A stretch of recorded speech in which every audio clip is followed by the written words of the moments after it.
இந்த கரையானை வந்து நம்ம விரோதியாவே பார்த்துட்டு இருக்கோம். நிறைய பேர் தென்னை மரத்துல ஏற கரையானை கீழே கீழே தட்டி விட்டுக்கிட்டே இருக்கிறோம். இந்த கரையானோட அம்மா இருக்குல்ல ராணி, அது 10 அடிக்கும் கீழே இருக்குது.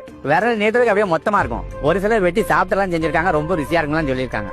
இது மாதிரி மனுஷன் வெட்டிடுவாங்கிறதுக்காகவே அது பள்ளத்துல கொண்டு போய் அது குடிச்சு. அப்ப இந்த கரையாலாம் என்ன பண்றதுன்னா, அது ராணிக்கு சாப்பாடு கொண்டு போறதுக்காக ஓட்ட போட்டுக்கிட்டே இருக்குது.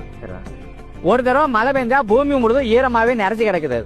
கீழே மேல எப்படி ஓரை டேங்க் வச்சிருக்கோமோ அது மாதிரி நிலத்துக்கு கீழே வாட்டர் டேங்க் கொண்டு பண்ற வேலை தான் இந்த மண்புழுவும் இந்த கரையானும் செய்யுது. அது என்ன கேட்குதுன்னா, சாப்பாடு ஃபேக்டரியில இருந்து யூரியாவும் கேட்கல, டிஏபி கேட்கல, பொட்டாசியம் கேட்கல, வெறும் இந்த மரக்கழிவுகள் தாவர கழிவுகளை தான் கேட்கும். அதை திரும்ப திரும்ப போட்டுட்டோம்னாக்க அதுகளை வந்து அப்படியே எருவா மாத்தி நீர்பிடிப்பு தொட்டியா மாத்திருது. பூமிக்கு அடியில வேர் மட்டத்துல அது நீர் தொட்டிகளை ஏற்படுத்துது. ஆகையினால அவர் என்ன செய்யறாரு அப்படின்னா, கிட்டத்தட்ட 40 நாளைக்கு ஒரு தடவை தண்ணி பாய்ச்சறாரு. அந்த 40 நாளைக்கு ஒரு தடவை தண்ணி பாய்ச்சறதுனால 3 HP மோட்டார் பொறுத்தினாலும் அந்த 15 ஏக்கரும் தண்ணி பாயுது.